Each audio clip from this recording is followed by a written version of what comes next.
Saya Salma. Saya Habibah Fatir Rahman. Saya Gilianto. Saya Amelia Putri. Saya Fashinisya Jasmine. Saya Debra Putri. Kami dari kelompok 4 ingin membuat video rangkuman pelajaran ekonomi yang kami pelajari selama semester ganjil. Mulai dari bab 1 sampai bab 4. Selamat datang. Guys, jadi aku mau ngejelasin tentang rangkuman bab 1, yaitu badan usaha dalam perekonomian. Pertama, badan usaha apa sih? Badan usaha merupakan suatu kesatuan yuridis ekonomis yang mendirikan usaha untuk mencari keuntungan. Terus juga seringkali kita memahami bahwa badan usaha dan perusahaan itu sama, tapi nyatanya badan usaha dan perusahaan itu beda. Kenapa? Karena badan usaha merupakan lembaga, sedangkan perusahaan merupakan tempat untuk melakukan kegiatan produksi. Jenis badan usaha dibagi menjadi dua, yaitu lapangan usaha dan kepemilikan. Lapangan usaha meliputi 1 ekstraktif, terus 2 agraris, 3 industri atau manufaktur, 4 perdagangan, dan 5 jasa. Sedangkan kepemilikan meliputi badan usaha milik negara atau BUMN. Nah, apa sih BUMN?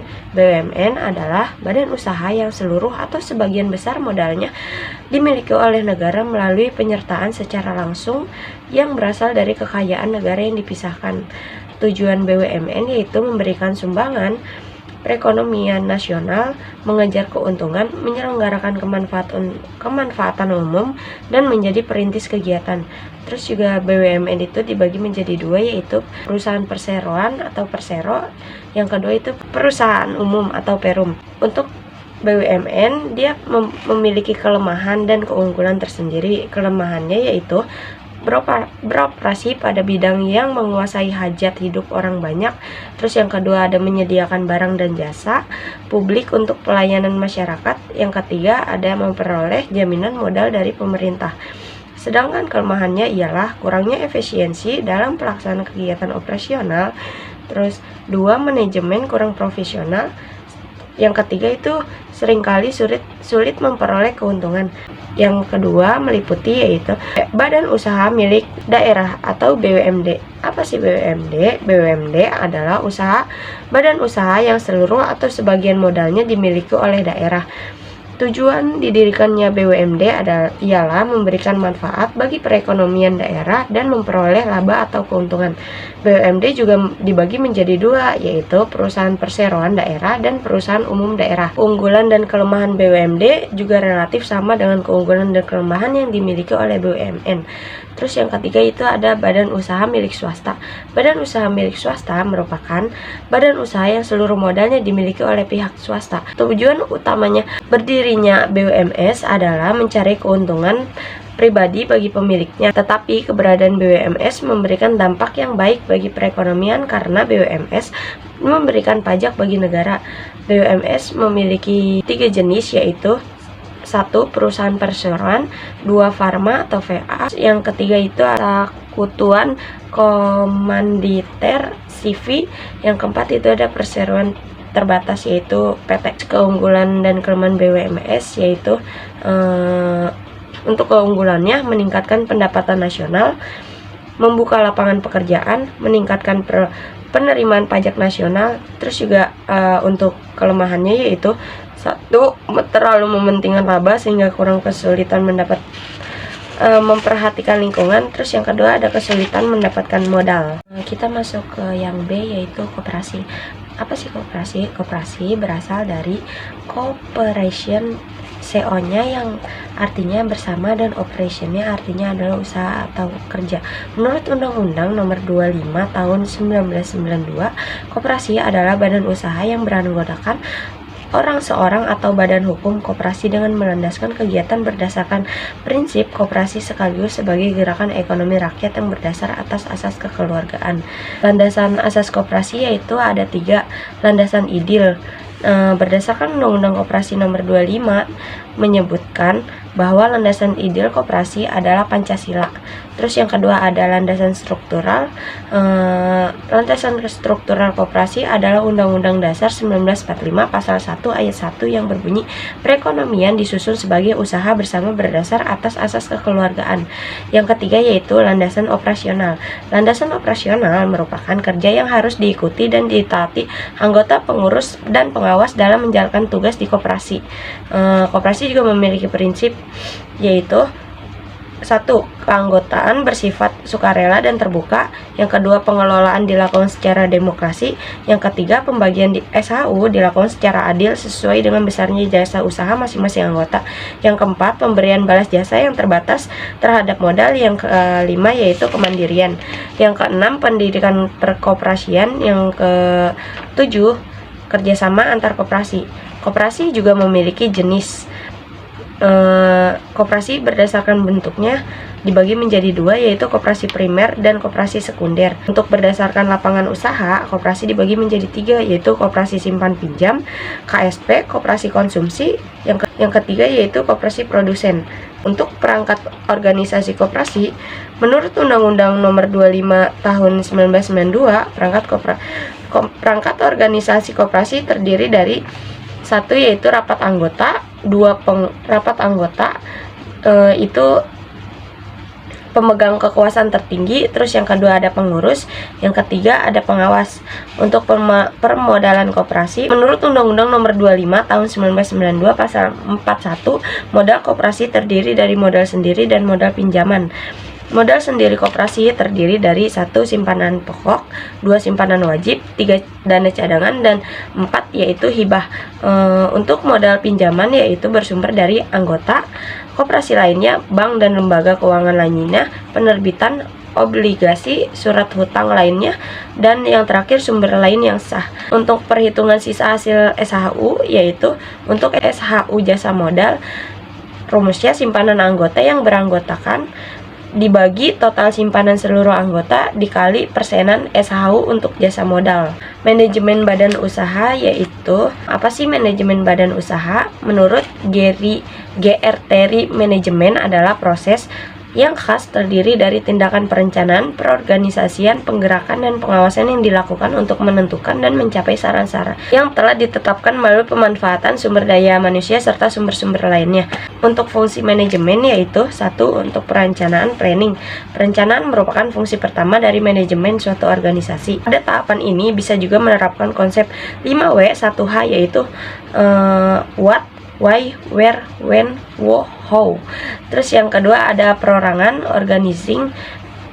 Pengorganisasian merupakan sebuah proses atau kegiatan membagi dan mengalokasikan pekerjaan yang harus dilakukan oleh masing-masing individu. Yang ketiga ada pelaksanaan atau actuating. Fungsi ini menggerakkan agar semua anggota sekelompok bekerja secara efektif dan efisiensi sesuai dengan tugasnya masing-masing agar tujuan organisasi dapat dicapai. Terus yang keempat ada pengawasan atau controlling. Salah satu fungsi ini yang penting dalam manajemen adalah fungsi pengawasan. Fungsi ini akan menilai apakah yang sudah direncanakan berjalan dengan baik atau tidak. Terus untuk bidang manajemen dibagi menjadi 4, yaitu manajemen produksi, manajemen pemasaran, manajemen keuangan, dan manajemen personalia. Untuk tingkatan manajemen sendiri yaitu dibagi menjadi 3. Yang pertama ada top management, itu manajemen level tertinggi. Yang kedua ada middle management, itu manajemen menengah. Terus yang ketiga itu ada lower management atau tingkatan. Di sini saya akan memaparkan hasil ringkasan materi ekonomi bab 3 yang berjudul ketenagakerjaan. Pertama-tama dimulai dari apa itu ketenagakerjaan. Menurut Undang-Undang Nomor 13 Tahun 2003, ketenagakerjaan adalah segala hal yang berhubungan dengan tenaga kerja. Dan untuk tenaga kerja ini sendiri adalah orang-orang yang mampu untuk melakukan pekerjaan mereka yang menghasilkan berupa barang atau jasa guna memenuhi kebutuhan hidup mereka sendiri. Tenaga kerja ini juga diklasifikasikan menjadi 3, yaitu yang pertama ada tenaga kerja terdidik, yaitu orang yang memiliki keahlian pengetahuan di bidang tertentu seperti halnya seorang profesi dokter dan guru. Yang kedua itu ada tenaga kerja terlatih, yaitu orang yang mendapatkan keterampilan pendidikan non formal seperti sopir dan montir. Yang ketiga, ada tenaga kerja tidak terdidik dan terlatih, yang dimana ini ada tenaga kerja yang tidak memerlukan pendidikan atau pelatihan langsung secara khusus.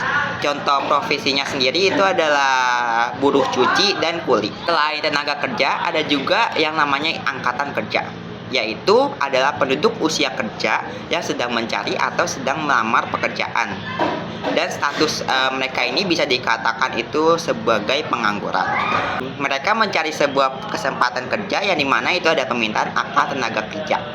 Permintaan tenaga kerja ini juga merupakan suatu prinsip ekonomi yang berasal dari permintaan untuk output perusahaan, yaitu ketika permintaan output barang atau jasa naik, maka akan membutuhkan lebih banyak tenaga kerja, dan begitu pun sebaliknya.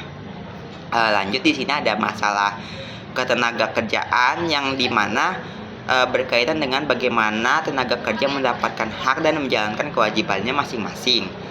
Masalah ketenaga kerjaan ini juga meliputi mulai dari rendahnya kualitas tenaga kerja, tingginya penawaran, hingga masalah kesehatan dan lain sebagainya. Di sini ada sistem upah.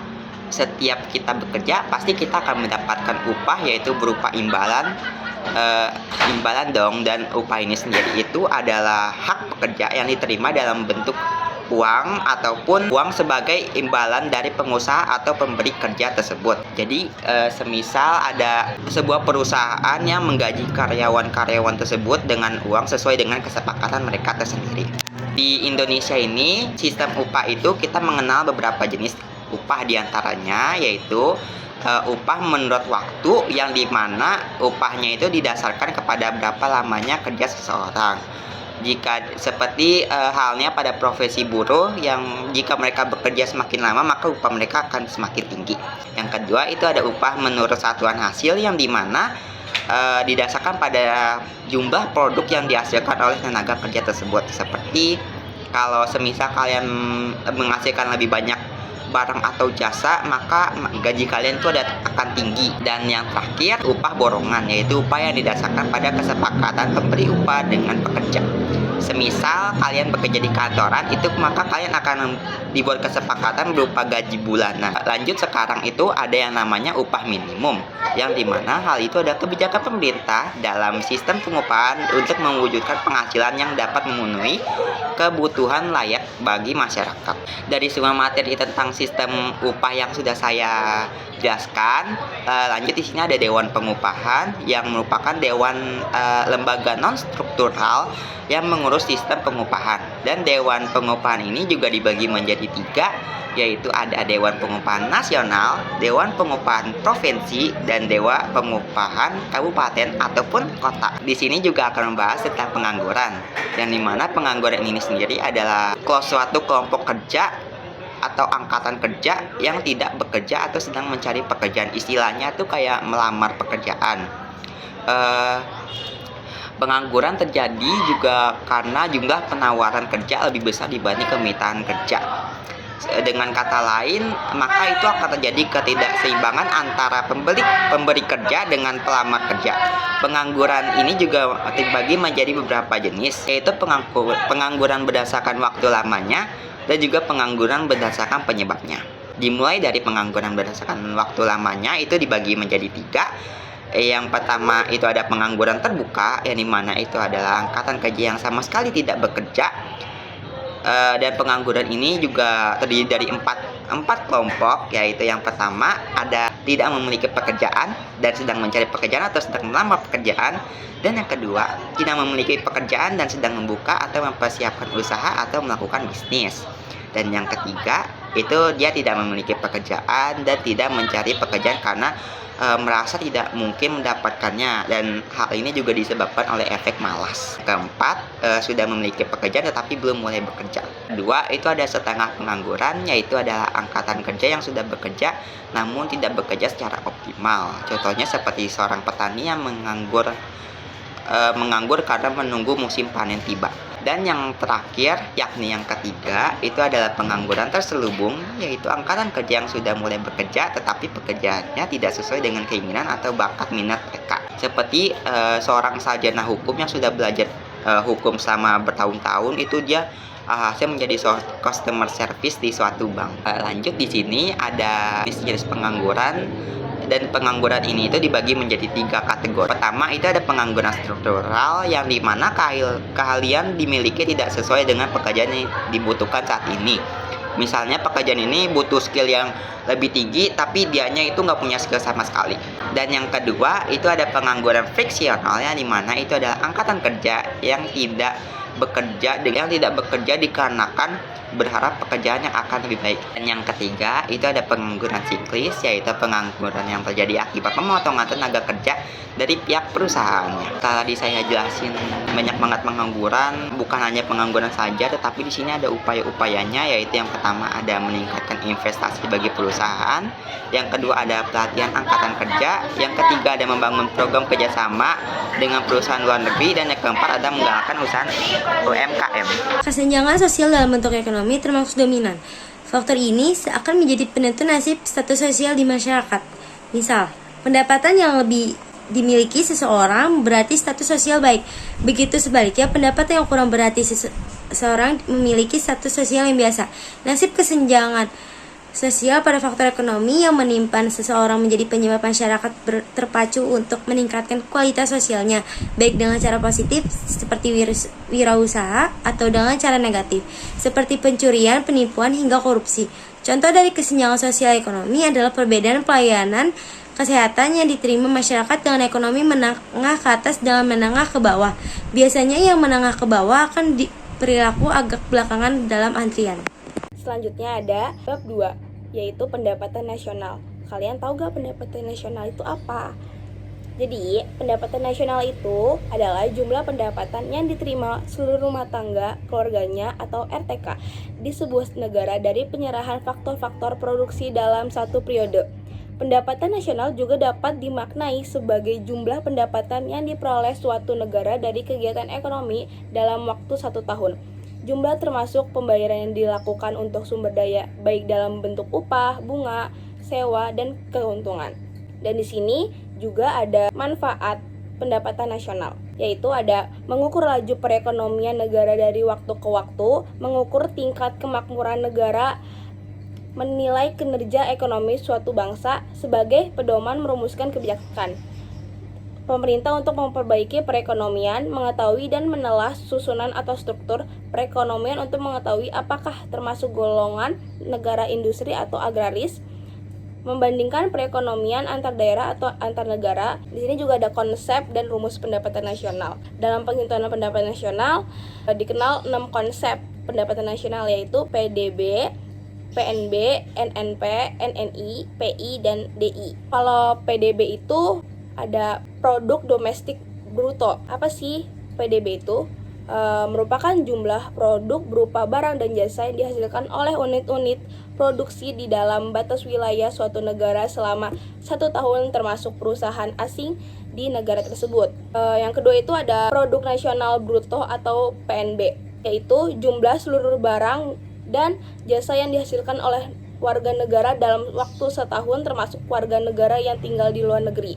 Yang ketiga itu ada produk nasional neto atau PNN, hasil produksi yang dihasilkan oleh suatu negara setelah dikurangi penyusutan barang modal. Dan yang keempat itu ada pendapatan nasional bersih setelah dikurangi pajak tidak langsung. Terus yang kelima itu personal income, pendapatan yang secara formal diterima oleh masyarakat. Yang keenam itu ada disposable income atau DI, pendapatan yang benar-benar diterima masyarakat dan siap untuk dibelanjakan. Terus di sini ada pendapatan per kapita, adalah ukuran pendapatan dari rata-rata jumlah penduduk yang di suatu daerah atau wilayah geografis. Pendapatan per kapita, pendapatan nasional dibagi jumlah penduduk. Manfaat menghitung pendapatan per kapita yang paling umum adalah untuk memastikan kekayaan suatu daerah atau sebaliknya. Misalnya, pendapatan per kapita sebagai sumber data yang digunakan oleh Badan Pusat Statistik atau BPS. Data pendapatan per kapita dapat juga dimanfaatkan oleh pengusaha untuk menentukan daerah atau wilayah yang akan dijadikan sasaran pasarnya. Ingin menjelaskan rangkuman pembangunan ekonomi. Pengertian pembangunan ekonomi menurut Adam Smith yang merupakan bapak ekonomi. Pembangunan ekonomi merupakan proses pemanduan yaitu antara pertumbuhan penduduk dan juga kemajuan teknologi. namun secara umum dapat definisikan secara kegiatan atau proses perubahan ekonomi pada suatu negara. Kedua, ada ciri-ciri pembangunan ekonomi, meningkatkan GDP dan juga mendapatkan per kapita yang juga disertai oleh permatan pada suatu negara. Yang ketiga, tujuan pembangunan ekonomi. Tujuan dari pembangunan ekonomi itu terdiri dari peningkatan kualitas ekonomi pada masyarakat di suatu negara, yaitu dengan peningkatan dan serta pendapatan. Yang keempat, contoh pembangunan ekonomi. Contohnya tidak jauh-jauh dari kehidupan sehari-hari kita, misalnya saja pembangunan infrastruktur, pembangunan di bidang kesehatan, dan pengembangan di bidang pendidikan. Yang kelima, beberapa faktor yang mempengaruhi pembangunan ekonomi yaitu sumber daya manusia, sumber daya alam, aspek sosial budaya, ilmu pengetahuan dan teknologi, sistem pemerintah, keadaan politik. Hai, sekian dari video kami. Kurang lebihnya mohon maaf. Wassalamualaikum warahmatullahi wabarakatuh.